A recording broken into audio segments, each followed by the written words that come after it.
Actually, piss is one of the 7 words. Did you know that? Really? Absolutely. What is it? Say it now. I'm not going to say it now because some of them are nasty.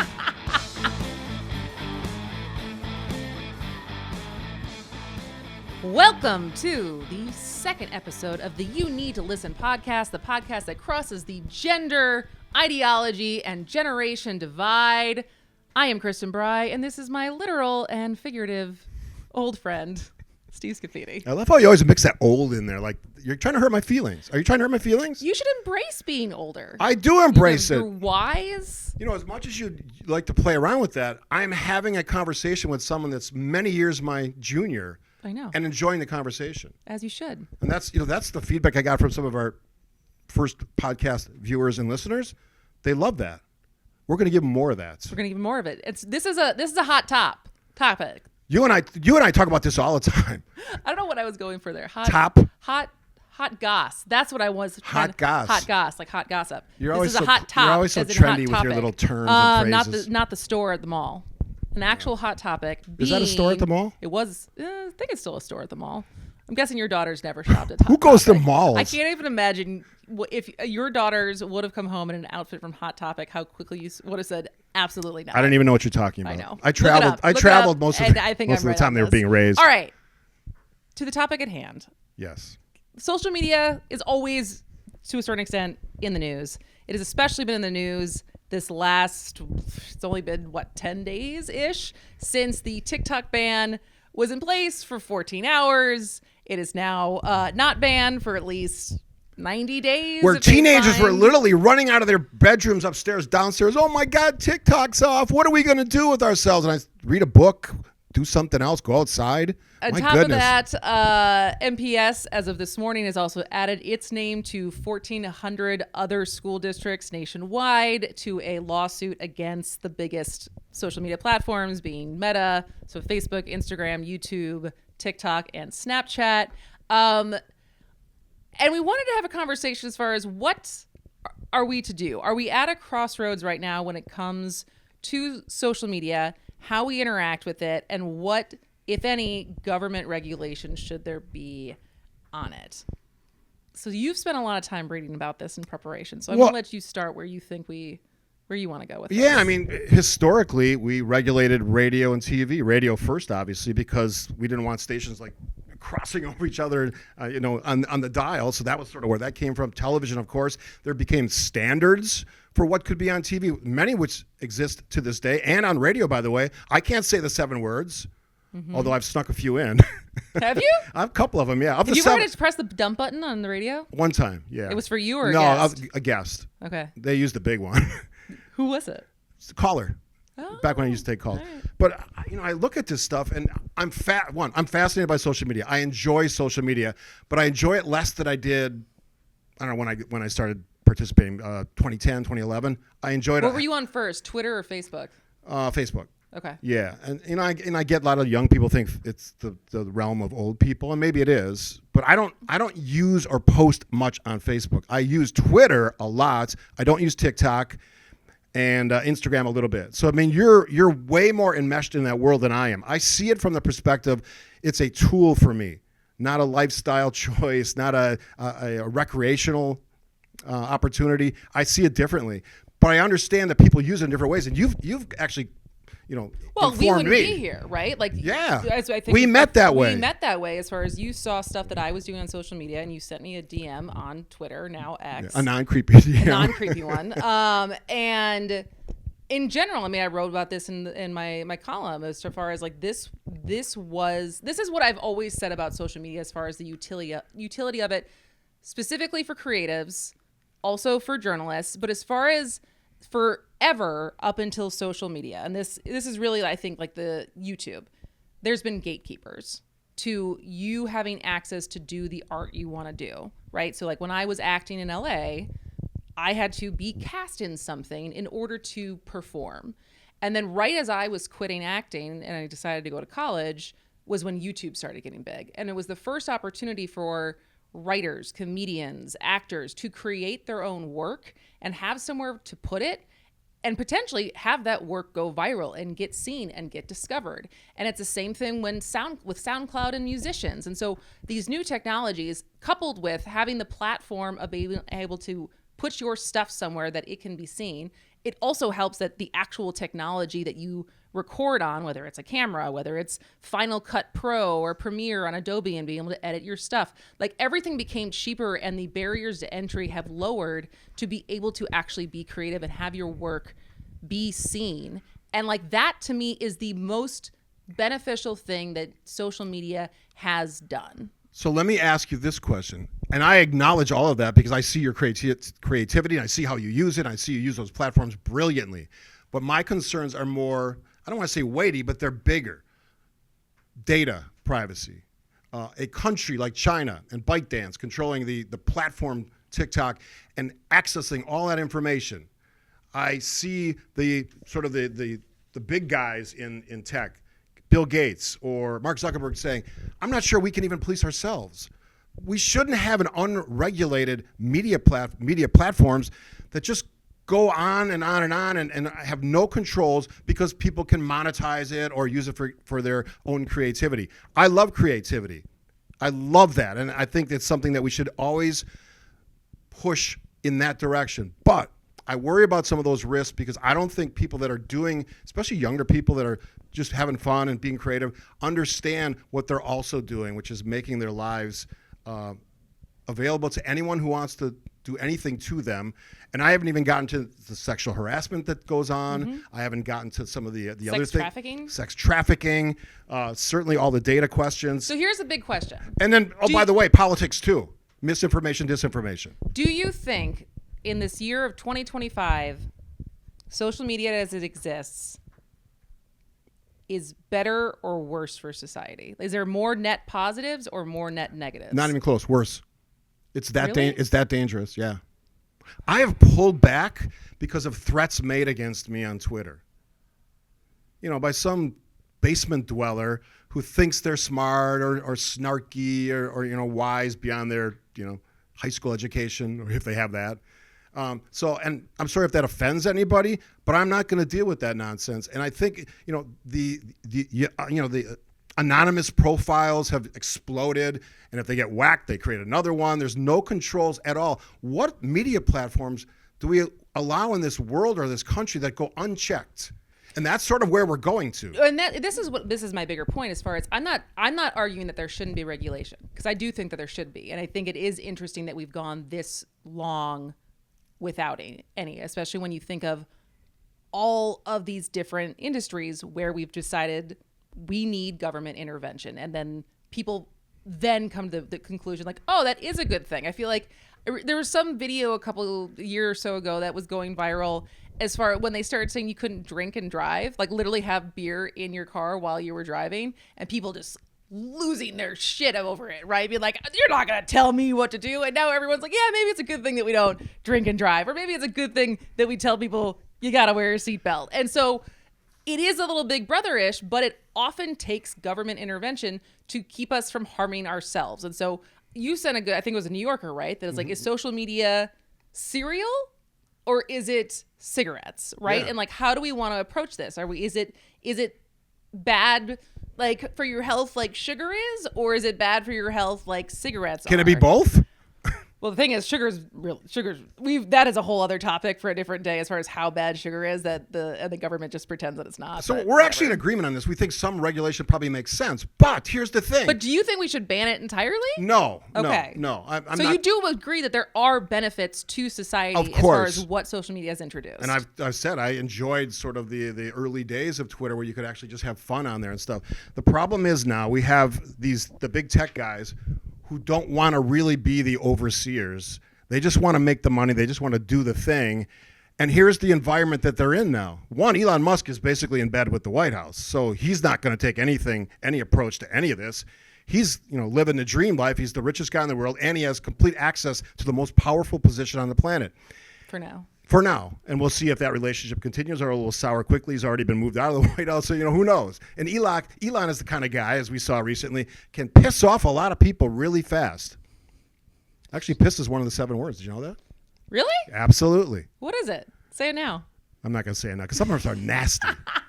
Just nasty words. At some it point one in a of future the- episode, we'll do it on language. We would just play. We could, or we just play George Carlin. One right? more thing before that, because I know you want to weigh in. The environment right now in the country, we just saw this with the election. People don't want more government. So at the same time, we're facing challenges of data privacy and all these things that are concerning political misinformation, disinformation. We also are in a climate where people don't want the government to do more. They want them to do less. I feel like they want different types of government.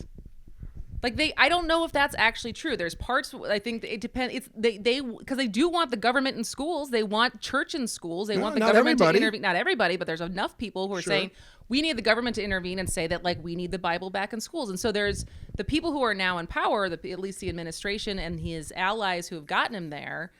It's not that they want less government. It's that they want a different kind of government that idolizes and emulates what they want. So I would be careful. It's not like we just elected a libertarian to be like hands off of everything. If anything, for especially when it comes to social programs, they want to be very involved. Here's the other reality. This kind of cooperation would say, we got a problem. We have to manage some aspects of social media, these massive companies, big platforms.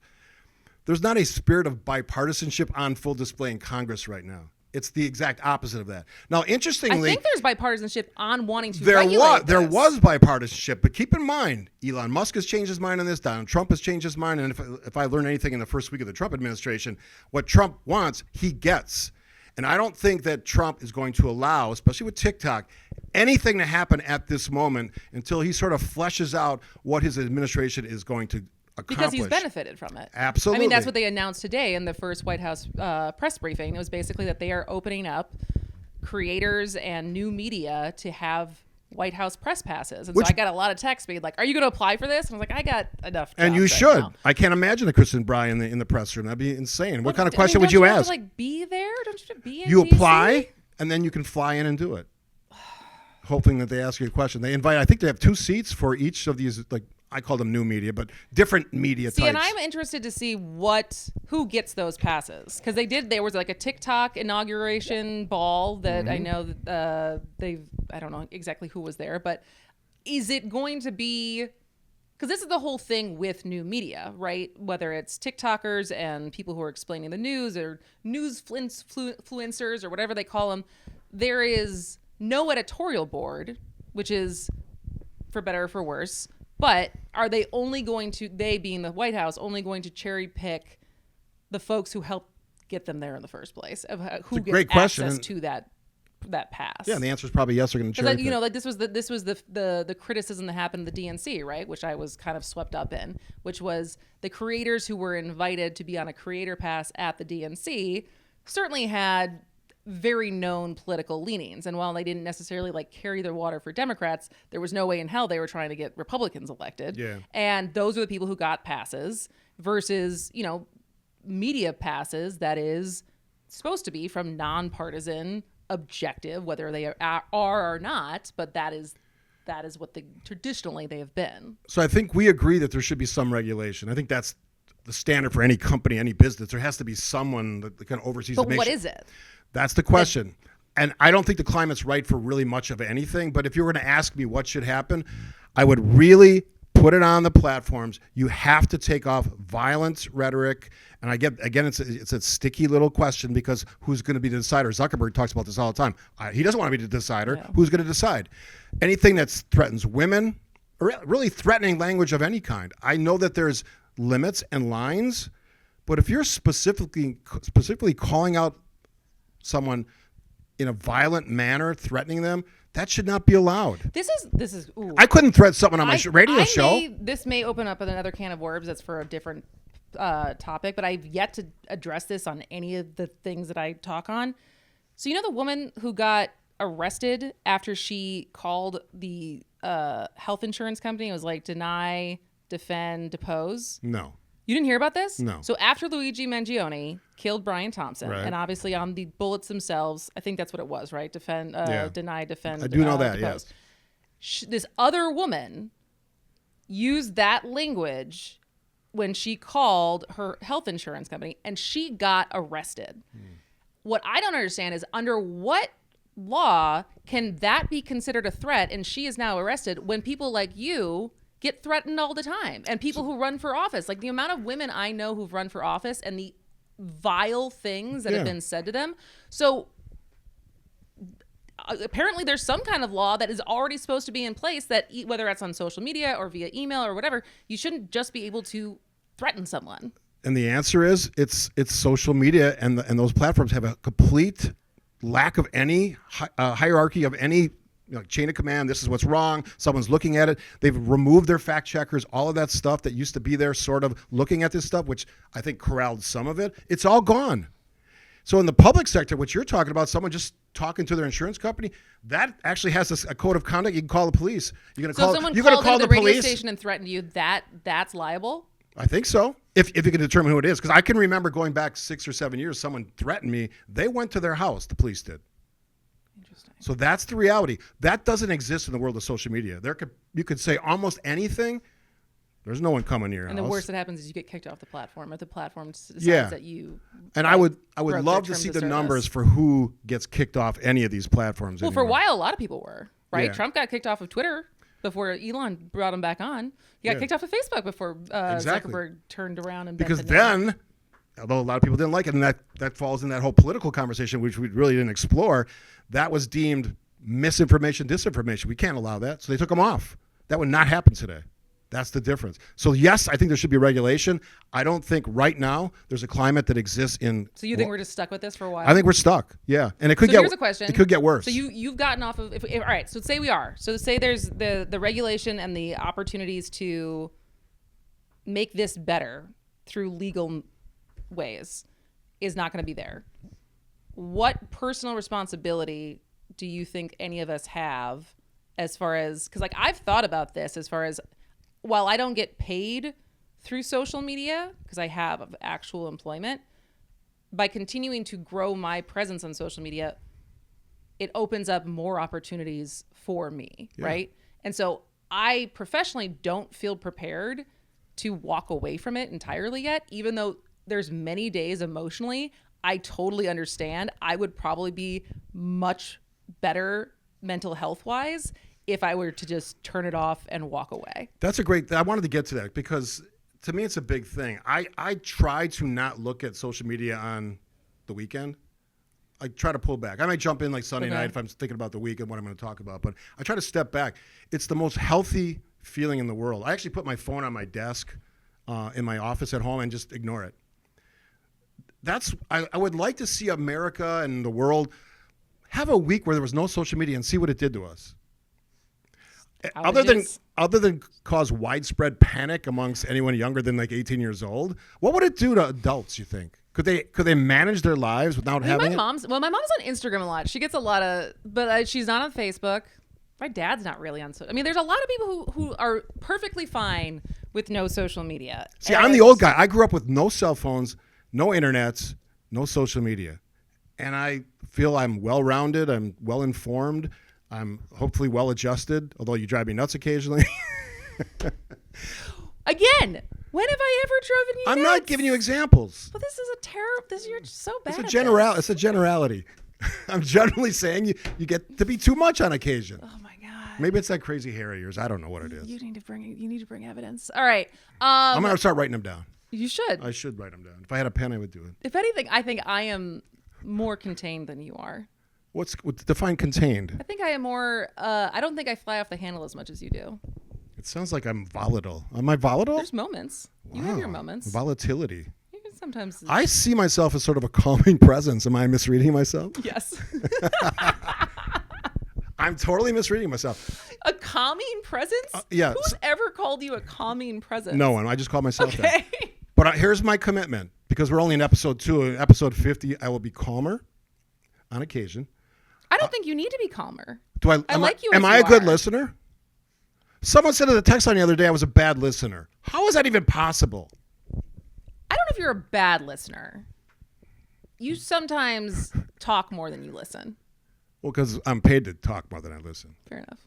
Yeah, I think that's fair. All right. If So did we solve anything? Well, I think we're in agreement. There should be some form of regulation.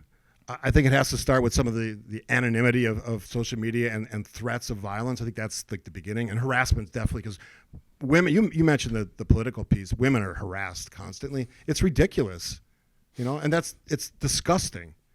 And as the father, I know some women don't like when I say this, but as the father of 2 grown women who are really smart and would never put up with that crap, no one should have to put up with that crap, especially women on social media. It's just ridiculous. That's my public service announcement. I would agree with you. As a woman who puts herself on the internet, it's not great. Yeah. Look at us in agreement. Not great. I love that. All right. I love this podcast too. You always say it at the end. How can they find this great podcast? Well, you can find us wherever you're listening to us right now. But if you have not found us on Spotify or Apple or wherever you get your podcasts, please go there, hit subscribe, leave a review. Tell us how much you like it. I love to read them. 5 stars. We would love to read it. You can also, let's go to WTMJ.com where you can find the You Need to Listen podcast page. Or if you text to our radio shows, 855-616-1620, the word listen. We will send you the exact link that you need. And for all you oldies out there, we make it so easy. You can know how to click on a link. You can do that. And then you can get us every 2 weeks. Maybe we'll start doing it more often. We'll see. But I enjoy these conversations.